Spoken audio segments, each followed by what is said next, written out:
morning, everybody, and welcome to this two-part Discovery Playbook episode of 30 Minutes to President's Club. My name is Armand Farouk, and I'm here with my co-host, Nick Sigelski. And folks, there is no way we could cover all of Discovery in its true fullest form without breaking this into two different steps. So today is part one. You can think of today as the ignition in your car, and that is how to ask discovery questions in a way that uncovers pain. But step two will be making sure your car is going in the right direction.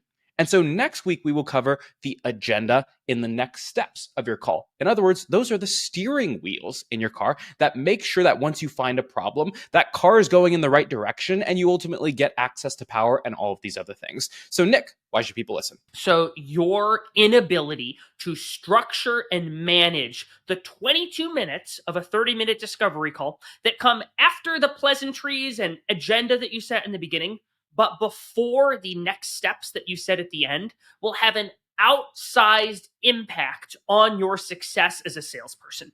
And so for you to be successful in sales, you have to know how to manage and run these interactions effectively.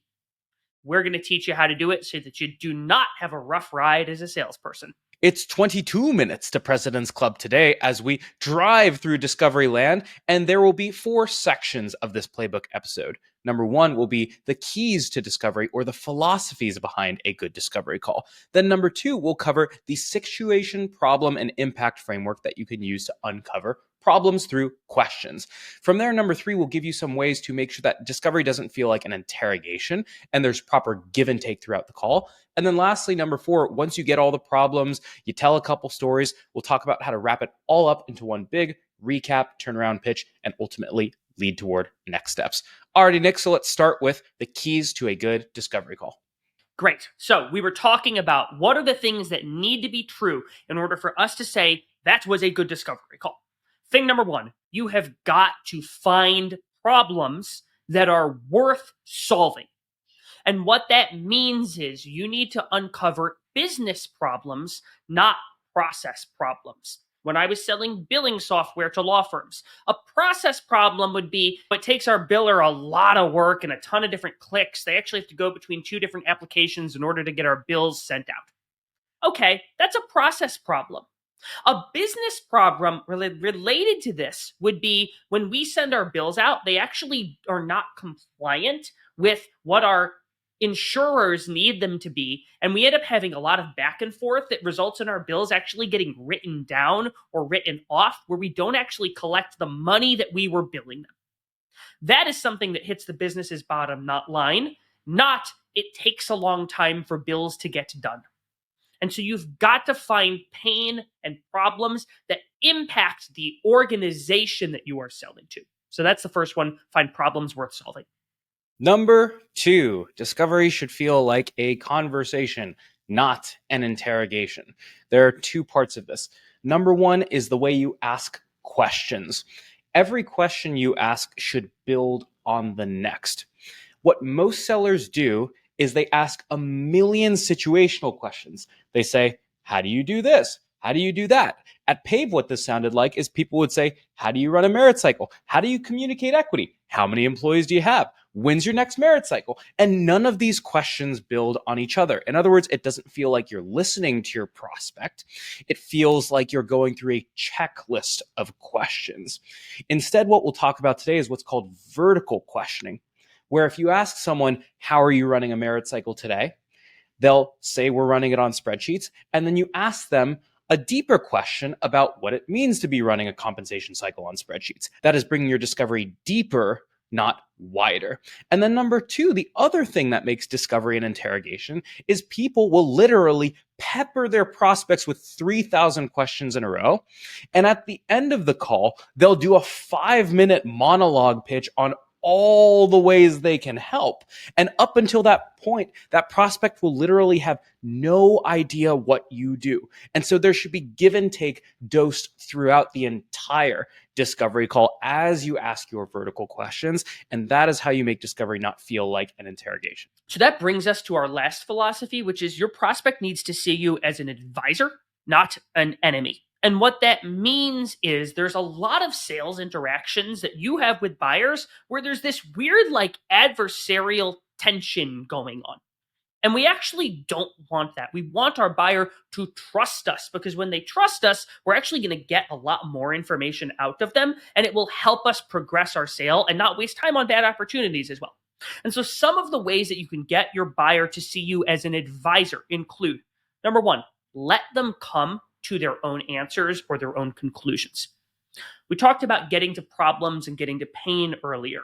And when we get to that, we actually want our buyer to be the one to vocalize the problems that they have or the challenges that they are dealing with, rather than us putting words in their mouth.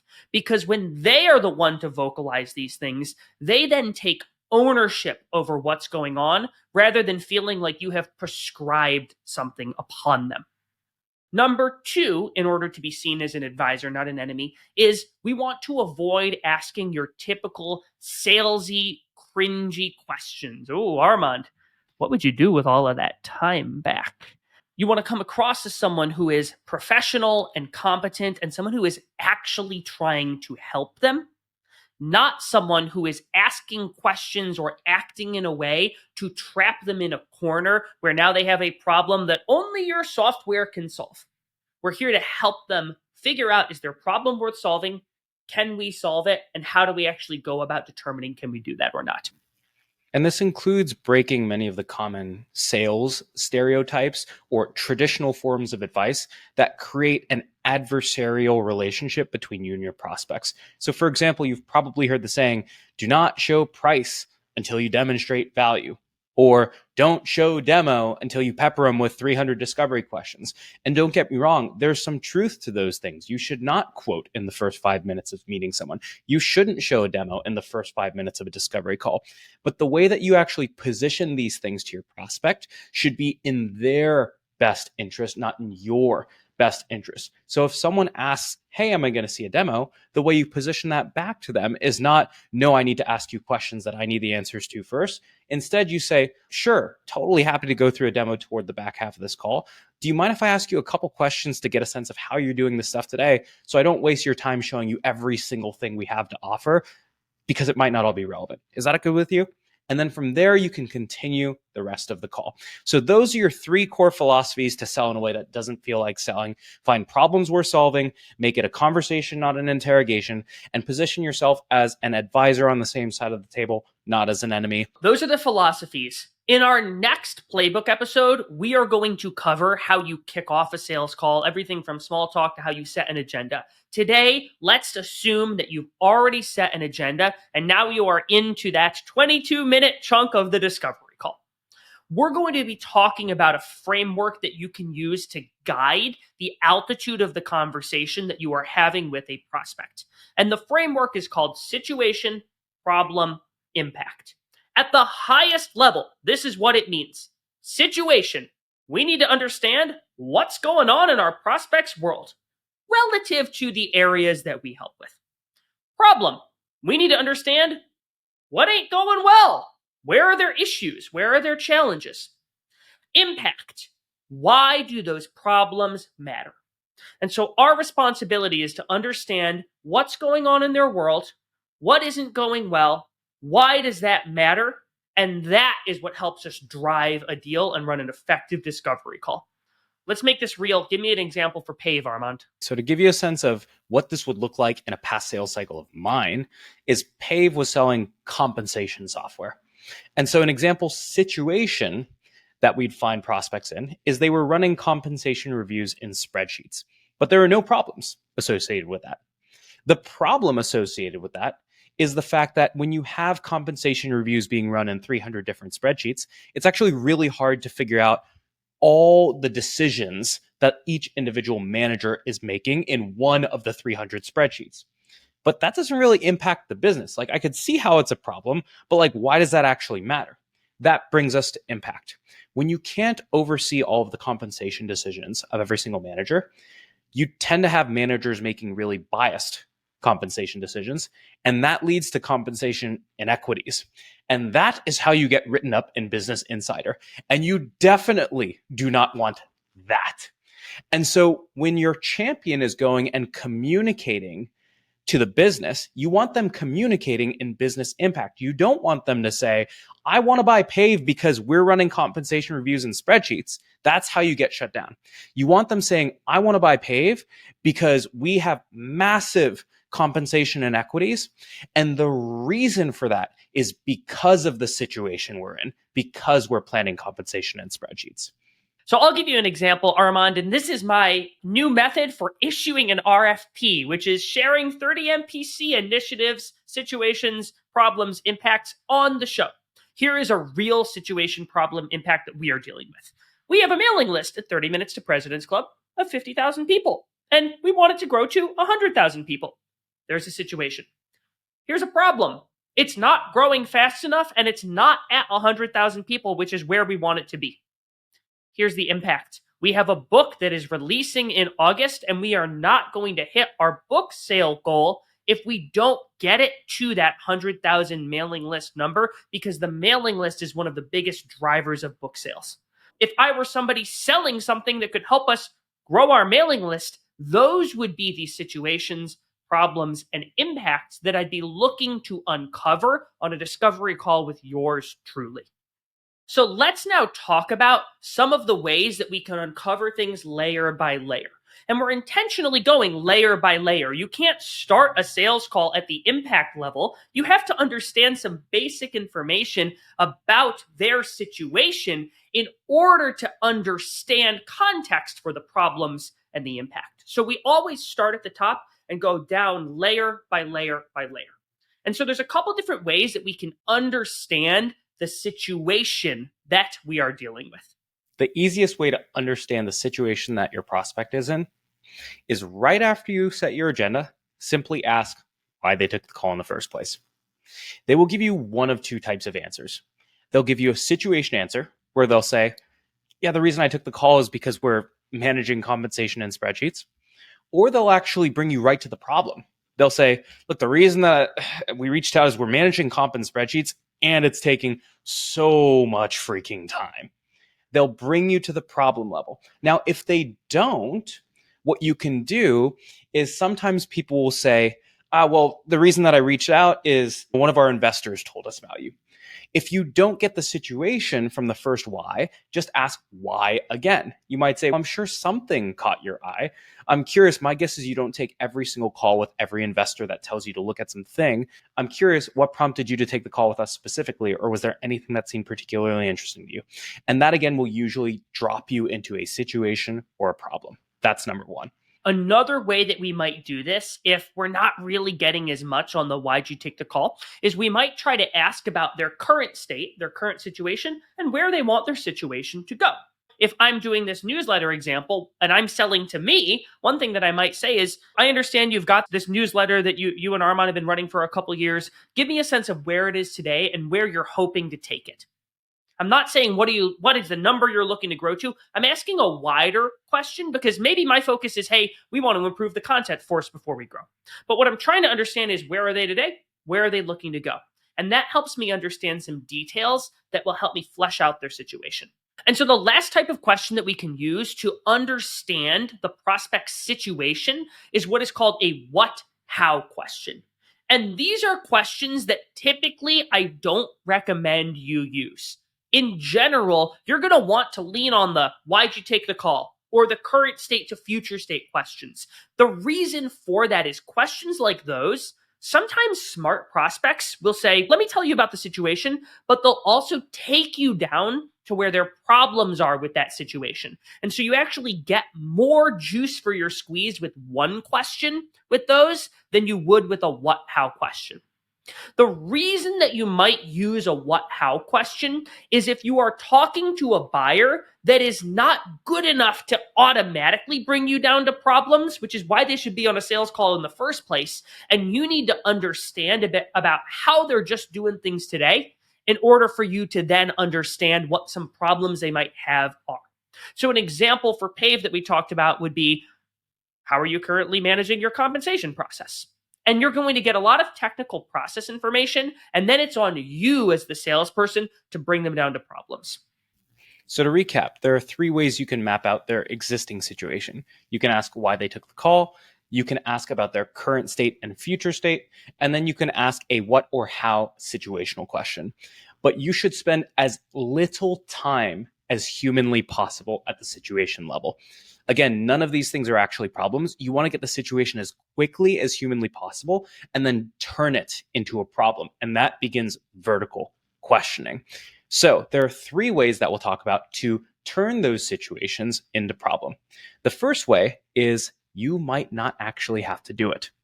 And the reason for that is if you ask a sophisticated prospect why they took the call and why again, they'll oftentimes say, the reason that I took the call is because we're planning comp and spreadsheets and it's massively unscalable. And sometimes they'll bring you all the way to the impact level. Usually not, but they might even say, and we have big compensation inequities. Why questions tend to get you problems more commonly than what or how questions.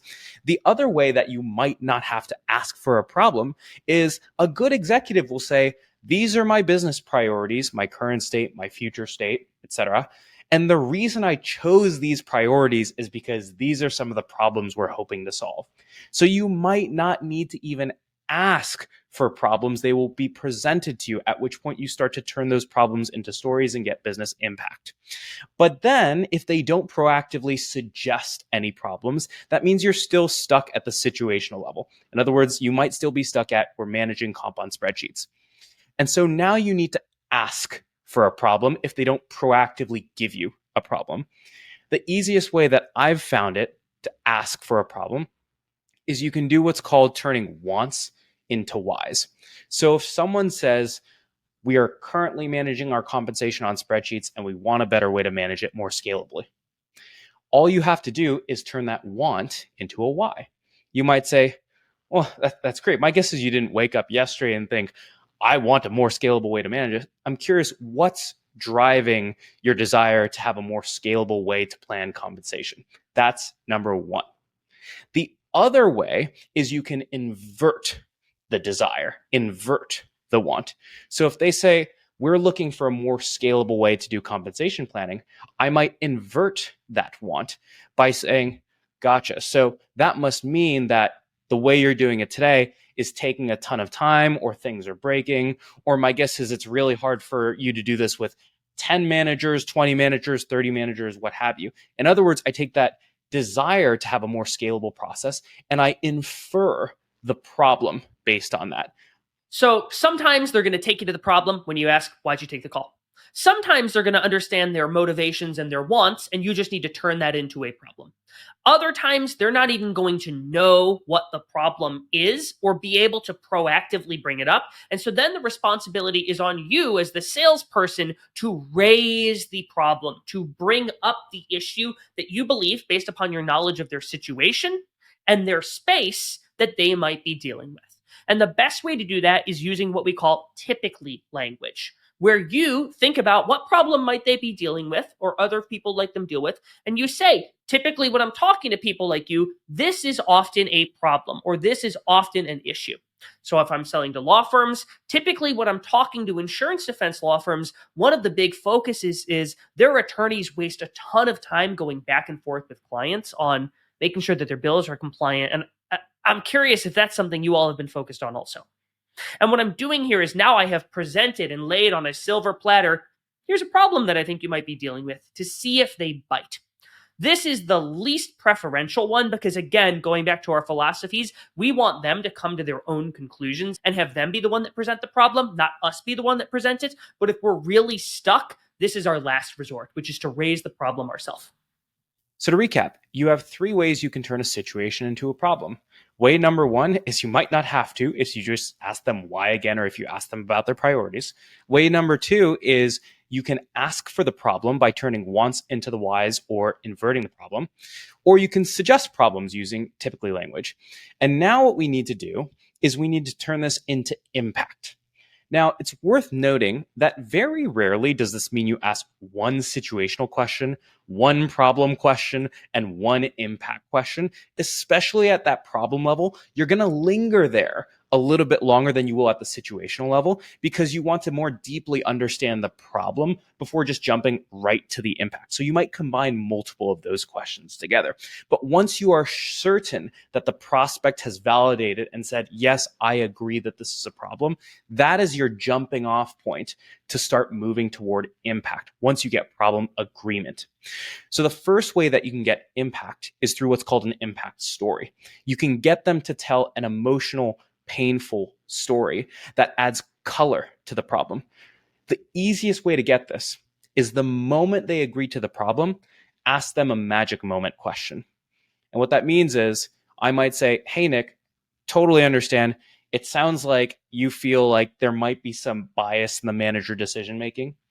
My guess is you didn't wake up yesterday and think, my managers totally don't know how to make comp decisions. When was the moment that you realized that that was a problem? And when you ask when the moment they realized that thing was a problem, you will almost always get a story in return because there's a specific moment when a manager made a bad decision and the employee complained to HR, and then you found all of these other issues. That's number one. Number two comes on the back of what Armand just talked about, which is once you get one of those stories, you need to determine, was this a one-off bad experience, or is this a trend that they are focused on solving? And so one of the ways you might ask that is they've just shared this story of this nightmare employee complained. They had to call in some HR folks and mitigate the situation. And what you might ask here is, gosh, I really don't mean to minimize how brutal that must have been, but I'm curious, is that something that you've seen happen on an ongoing basis, or was it more of a one-off? And what I want to identify here is this something that is happening more than once that they need to solve? Or was this a one-time frustrating experience, which is going to be less of a focus for the business to solve, a one-time nightmare versus a recurring bad dream? One thing that can oftentimes soften these impact questions, when you're asking about trends, goals, priorities being missed, it can be really inflammatory. You can use what's called a humbling disclaimer, which is a tactic that was developed by Charles Mulbauer and has been covered multiple times on his episodes on this show. And what that involves is all you're doing is you're taking all of the uncomfortable concerns you have about the question and putting those on the table. So before you ask a question, all you have to do is say something like, oh, well, I recognize that this is probably a really awkward question. Or, look, Nick, I was totally raised not to assume this, but, or I recognize that this question might be totally out of bounds. And just by calling out the fact that it's an awkward question shows that you have EQ. And naturally, they start to brace and they're like, okay, this isn't actually that bad of a question. Versus if you just ask dead on, hey, are you going to miss your hiring goal? It can come off as a little bit inflammatory and make a prospect defensive. Yeah, and that actually applies to the last way that we might get to impact also, which is getting to impact metrics. If you just flat out ask your buyer, what metric is suffering the most as a result of that? They're going to be like, whoa, you're trying to paint me into a corner. I can tell you're trying to sell me. And so this is where we can have some softening language where you might say something like, I appreciate you sharing that. That's got to be really frustrating. One of the things that I found when I'm talking to folks as they start to socialize things like this internally is it can be helpful to tie what we just talked about to a KPI that this is impacting so that folks actually care about the problem, not that they shouldn't on its own. I guess I'm curious, as you think about this, is there a metric or KPI in particular that you feel like is suffering the most because of this comp problem that you guys are dealing with? And that can be a way to ask the direct what metric is suffering question without smacking them in the face and feeling like you are leading them on with just the intent to sell them. Bingo. So we covered 3 ways to get impact as well. You have impact stories through the magic moment question, and then we use humbling disclaimers to get impact trends /goals /priorities or impact metrics. Now, folks, we've talked only about the questions you're going to ask from situation to problem to impact. But number one, like we mentioned earlier, there will be multiple iterative questions at each layer. And number two, if you ask all 20 questions in a row, that is the definition of an interrogation. And so it's time to talk about how you make sure that you give and take. In other words, actually say things as you do discovery. So the first type of way, or the first thing you can do to give a little bit in your discovery, is doing what's called a playback. So a playback shows that you're listening. My rule of thumb of when I do a playback or a recap of what they say is whenever a prospect gives me two or more problems, I'm going to play back and recap both of them. So it's not like every single thing a prospect says, I'm parroting it back to them. But if they do a long monologue over a minute and they just throw two or three things at me, I'm going to lay all three of them on the table. And I might say, okay, Nick, it sounds like you're really focused on communicating equity to employees. You're really focused on making your compensation reviews more scalable. And you're also really focused on rolling out this new equity compensation plan. Let's focus on number two. You accomplish two things with a playback. Number one, you demonstrate that. And then number two, you allow yourself to isolate the problem that is most important to you without them feeling like you've missed the other two. But the problem with the playback is it only shows that you're listening. So you can't just ask questions and recap, ask questions and recap. You actually have to take it a step further. And that brings us to the pile-on. When someone has shared a bit about the problem, again, we are trying to position ourselves as an advisor who understands the full scope of what they might be dealing with. Because when they're talking with someone who gets them or gets their world, they're more likely to share with someone who doesn't need to be totally re-educated. And so one of the best ways to get someone to share more while also feeling like you're on the same side of the table with them is to do what's called the pile-on, which is simply if they've shared A and B about a problem, you can play back, yeah, that's really frustrating. And also a lot of the folks I talk to are dealing with C and D. So when I would sell billing software to law firms and they would complain about the deductions that would happen on their bills when they didn't have the perfect format for their insurance companies, which is a really weird problem, I would say, yeah, that's super frustrating. And then it actually also ends up affecting your attorneys where they have to go and relitigate their bills simply to get them paid. And they have to spend hours just like changing words on their bills to make sure they're compliant. I imagine your attorneys have voiced frustration also. And now I can get them talking about the attorney frustration, not just the billing department's frustration. And so when you pile on, it gets them feeling like, this person gets me, but also allows you to uncover even more pain and frustration in an authentic. Another example of the pile on, because I think it's so important, is when at Pave, an HR leader would explain or complain about the fact that employees don't really understand how much they spend on benefits. I would always explain to them, when I left my previous job to come to Pave, I got a COBRA letter. And the COBRA letter was $800 a month to pay for my own healthcare. And I was like, holy cow, that's a lot of money that my past job was paying for my healthcare. And they will always look at me and be like, I know. And that is the reaction that you want when you do a playback, is they think, oh my God, this person finally freaking gets it for once. Someone understands my complaints. And that is when you can finally go from just agreeing with the problem, piling onto the problem, recapping the problem, to showing how you can help. Is once you get that I know problem agreement moment. And the way that you quote unquote pitch is, it's one thing to talk about your product, but the best way to pitch is actually to explain how you helped someone else in the exact same situation solve the same problem. This is called a parallel story. So if I was selling to Uber and Uber was having all kinds of issues around compensation and equities, what I'm going to do is I'm going to find another company that went public, ideally someone in their space, and I might tell them the story about how, when DoorDash went public, they were seeing the same type of thing. By the way, those weren't customers at Pave at the time. These are just hypothetical examples. But I would tell them an example of how I helped DoorDash solve that same type of problem. And the solution will be implicit in the social proof. And so what this allows you to do is it allows you to dose your pitch throughout the entire sales call without dumping an entire pitch on them. And frankly, without really talking about your product, while still giving them a sense of how you can help them.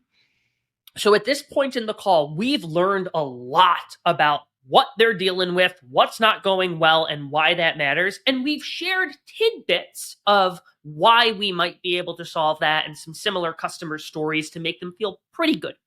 But in order for us to have the right to ask for the next step, and honestly to improve our chances of getting to that next step, we need to give them a bit to make them say, wow, there's something here. And so before we get to the last 5 minutes, we're going to talk about the last 5 minutes of a sales call in our next playbook, and we're going to talk about the 5-minute drill there. But before that, we need to give them what we might call the grand hurrah pitch, where we give them a reason to want to keep moving through the sales process. What we're going to do, step 1, we are going to recap the biggest 3 problems or milestones that we uncovered in this call. We got to show them, hey, I was listening and I heard you, and we've got to reorient their head around, man, this is really frustrating. So recap the big 3 problems you've heard.